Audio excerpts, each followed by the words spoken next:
주님이 주신 새로운 아침입니다. 오늘 하루도 살아계신 말씀의 힘으로 시작되는 복된 날 되시길 축복합니다. 함께 기도함으로 우리 새벽 예배를 시작하겠습니다. 살아계신 하나님, 날마다 베풀어 주시는 은혜 감사합니다. 이 고요한 새벽에 저희들 불러주시니 또 이 하루를 주님과 함께 시작하게 하옵소서. 여기에 모인 모든 심령들이 주님의 은총을 입어 하루를 살 수 있도록 도와주시옵소서. 감사드리며 예수님 이름으로 기도합니다. 아멘. 하나님 말씀 보겠습니다. 오늘 주신 하나님 말씀은 시편 7편 1절에서 9절까지 말씀입니다. 가지고 계신 매일 성경은 17편까지 있는데 저희는 9편까지 읽도록 하겠습니다. 제가 읽겠습니다. 여호와 내 하나님이여, 내가 주께 피하오니 나를 쫓아오는 모든 자들에게서 나를 구원하여 내소서. 건져낼 자가 없으면 그들이 사자같이 나를 찢고 뜯을까 하나이다. 여호와 내 하나님이여, 내가 이런 일을 행하였거나 내 손에 죄악이 있거나 화친한 자를 악으로 갚았거나 내 대적에게서 까닭없이 빼앗았거든 원수가 나의 영혼을 쫓아 잡아 내 생명을 땅에 짓밟게 하고 내 영광을 먼지 속에 살게 하소서. 여호와여, 진노로 일어나사 내 대적들의 노를 막으시며 나를 위하여 깨소서. 주께서 심판을 명령하셨나이다. 민족들의 모임이 주를 두르게 하시고 그 위 높은 자리에 돌아오소서. 여호와께서 만민에게 심판을 행하시오니 여호와여, 나의 의와 나의 성실함을 따라 나를 심판하소서. 악인의 악을 끊고 의인을 세우소서. 의로우신 하나님이 사람의 마음과 양심을 감찰하시나이다. 아멘. 성경은 하나님이 사람에게 주신 말씀입니다. 그런데 성경 말씀 중에 이 시편이 가지는 독특함은 하나님이 주신 말씀에 대한 사람의 반응을 담고 있다는 데 있습니다. 그래서 시편의 말씀이 유독 성도인 저희들에게 더 마음에 이렇게 와닿는 이유가 그 때문입니다. 시편 안에는 성도들의 온갖 신앙 체험과 또 애환이 담겨 있고 시편의 말씀은 성도의 삶을 통과한 기도문이기 때문입니다. 오늘 우리가 읽은 말씀에서 시인은 자신의 무고함을 주장하며 의로우신 재판장이신 하나님께 심판을 간구합니다. 혹시 오늘 그런 성도님들이 계시다면 시편 7편을 통해서 힘을 얻으시기를 축복합니다. 오늘 시편을 읽으면서 예전에 꽤 인기 있었던 드라마 한 편이 생각이 났습니다. 우리나라 드라마는 아니고요. 판관 포청천이라는 중국계 드라마였는데 우리나라 드라마가 아님에도 그 당시 참 인기가 많았습니다. 그 여러 가지가 이유가 있겠지만 그 내용이 그 악한 관리들을 처벌하고 억울한 백성들의 사정을 시원하게 처리해주는 장면에서 많은 사람들이 대리만족을 느꼈기 때문이 아니었나 생각합니다. 그만큼 우리의 삶이 억울하고 힘든 일이 많다라는 증거겠지요. 사랑하는 성도 여러분, 여러분은 억울한 일을 당하신 적이 있으십니까? 특히 내가 잘못한 것도 없이 누명을 쓰는 것도 억울한데 누구에게도 하소연하거나 도움을 청할 것이 없다면 더욱 견디기 어려울 것입니다. 그래서 스펄전 목사님은 오늘 읽은 시편 7편을 모함받은 성도의 노래라고 불렀습니다. 3절을 다시 한번 읽어보면 여호와 내 하나님이여, 내가 이런 일을 행하였거나 내 손에 죄악이 있거나 화친한 자를 악으로 갚았거나 내 대적에게서 까닭없이 빼앗았거든 원수가 나의 영혼을 쫓아잡아 내 생명을 땅에 짓밟게 하고 내 영광을 먼지 속에 살게 하소서. 시인은 지금 친구에게든 원수에게든 어느 누구에게도 자신이 잘못한 일이 없고 또 만약 그런 일이 있다면 어떤 벌도 달게 받겠다고 자신의 무고함을 강조하고 있습니다. 참으로 답답한 상황이 펼쳐지고 있습니다.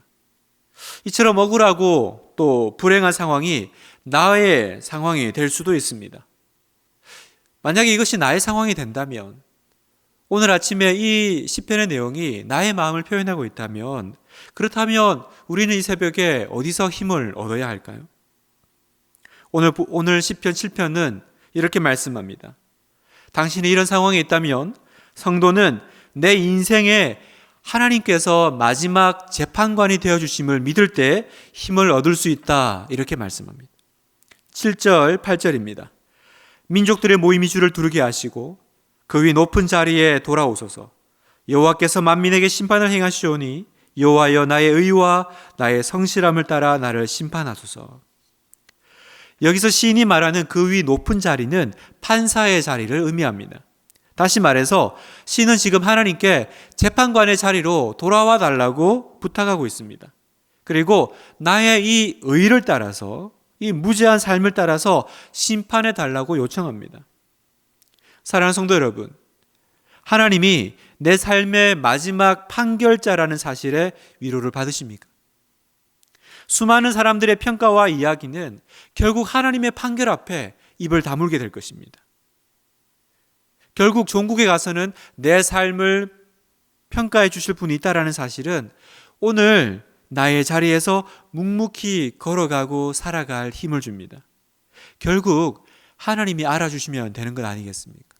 세상 모든 사람들이 알아주는데 하나님이 알아주지 않는 삶과, 아무도 알아주지 않지만 하나님이 알아주시는 삶, 어떤 삶이 정말 참된 위로의 삶이요, 또 복된 삶이겠습니까? 오늘 아침 여러분의 삶이 하나님이 위로해 주시는, 하나님이 알아주시는 삶이 되기를 축복합니다. 또한 하나님은 여러분의 심중을 아신다고 말씀합니다. 9절, 악인의 악을 끊고 의인을 세우소서. 의로우신 하나님이 사람의 마음과 양심을 감찰하시나이다. 하나님이 사람의 마음과 생각을 알고 계신다면 결국 인생에서 가장 최고의 무기는 정직한 삶입니다. 겉으로 드러나는 것은 이제 더 이상 아무런 의미가 없으니까요. 그래서 시인은 10절에서 나의 방패는 마음이 정직한 자를 구원하시는 하나님께 있도다라고 고백합니다. 마음을 살핀다면 누가 하나님께 힘을 얻겠습니까? 누가 하나님의 지지를 얻겠습니까? 그 마음이 하나님 앞에 정직한 사람이 힘을 얻는 것입니다. 그래서 성도 여러분, 성도는 어떤 경우에도 정직해야 됩니다. 정직해야 하나님의 지지를 받을 수 있습니다. 그분이 우리의 마음을 아신다면 우리는 그분께, 하나님께 내 마음을 기쁜 마음으로 아뢰어 드릴 수 있습니다. 그리고 또 주님은 내 마음을 아시고 내 마음에 눈물을 닦아 주십니다. 그리고 여러분의 억울한 마음을 풀어 주실 것입니다. 사실 억울한 일을 당했을 때 그 억울한 일을 내 힘으로 풀어보려고 하면 오히려 그럴수록 상황이 더 악화되는 것 얼마나 우리가 더 자주 경험합니까? 그럴 때는 어떻게 하면 좋을까? 저는 이럴 때 조용히 그 모든 상황을 아시는 하나님께 나아가 엎드리라고 권면해 드리고 싶습니다. 성도 여러분, 하나님이 사람의 영혼을 아시고 또 나의 영혼뿐만 아니라 그 상대방의 영혼에도 들어가실 수 있다면, 그러면 그 상대방의 마음에 이를 수 있는 가장 직접적인 길은 그 사람에게 내가 말하는 것이 아니라 그 마음에 들어가시는 예수님께 말씀드리는 것입니다. 그렇게 본다면 우리가 이 조용한 나의 골방의 시간에 기도하는 것이야말로 하나님과 더불어 그 사람의 영혼으로 들어갈 수 있는 가장 좋은 방법입니다. 나의 억울한 심정을 주님께 기도로 아뢰어 들으십시오. 영혼과 영혼, 사람의 마음과 마음 사이에 그곳에 예수님이 서 계심을 믿습니다. 말씀을 마무리하겠습니다. 세상 사람들은 하나님이 마치 시계공과 같다라는 표현을 씁니다. 무슨 말이냐면 마치 시계공이 시계를 만들어는 놓지만 그 이후에는 전혀 관여하지 않는 것처럼 하나님이 세상을 창조하시고는 그 뒤에는 아무런 힘도 아무런 능력을 발휘할 수 없는 무능한 하나님이다라고 말하는 것입니다. 그러나 성경은 절대로 그렇지 않다라고 선포합니다. 11절입니다. 하나님은 의로우신 재판장이시며 매일 분노하시는 하나님이시로다. 매일 분노하신다라는 것은 하나님이 끊임없이 인간의 삶과 상황을 살피시고 관여하고 계심을 의미합니다. 단지 그냥 아무것도 못하고 손 놓고 오래 참고 계시는 것이 아닙니다. 12절, 사람이 회개하지 아니하면 그가 그의 칼을 가시며 그의 활을 이미 당기어 예비하셨도다. 많은 사람들이 하나님께서 죄에 대하여 분노하시고 결국 심판하신다라는 것을 믿지 않습니다. 왜냐하면 지금 아무 일도 일어나지 않기 때문입니다. 그러나 이미 활을 당기셨다라고 말씀합니다. 그 말은 심판이 시작되었다라는 겁니다. 하나님이 칼을 가신다고 합니다. 그것은 하나님이 반드시 응답하고 계신다라는 것입니다. 예를 들어서 법정에서 판사가 어떤 사람에게 최고 형벌을 선언한다면 아직 형 집행이 이루어지지 않았더라 할지라도 그 사람은 이미 심판을 받은 것과 같은 원리입니다. 사랑하는 성도 여러분, 오늘 아침 의로우신 재판장이신 하나님께로 달려가셔서 여러분의 마음을 위로받으십시오. 마틴 루터 목사님은 이렇게 말했습니다. 다윗은 시를 지었다. 우리도 시를 짓고 노래를 부르며 우리의 여호와께 영광을 돌리고 마귀를 대적하자. 인생의 쓰라린 비극을 노래의 주제로 삼아 원수들을 대할 수 있다면 얼마나 복된 인생이 될까요? 오늘 이 아침에 이 복이 이 말씀 앞에 서 있는 여러분 모두에게 임하시기를 주님의 이름으로 축복합니다. 우리 함께 찬송하겠습니다. 찬송가 342장 너 시험을 당해 죄짓지 말고, 우리 함께 찬송하며 나가겠습니다. 너 시험을 당해 죄짓지 말고, 너 용기를 다해 꼭 부딪혀라. 너 시험을 이겨 새 힘을 얻고 주 예수를 믿어 늘 승리하라. 우리 구주의 힘과 그의 위로를 빌라. 주님 내 편에 서서 항상 도우시니 내 친구를 삼가 잘 선택하고 언행을 삼가 늘 조심하라. 너 열심을 다해 늘 충성하고 온 정성을 다해 주 봉사하라. 우리 구주의 힘과 그의 위로를 빌라.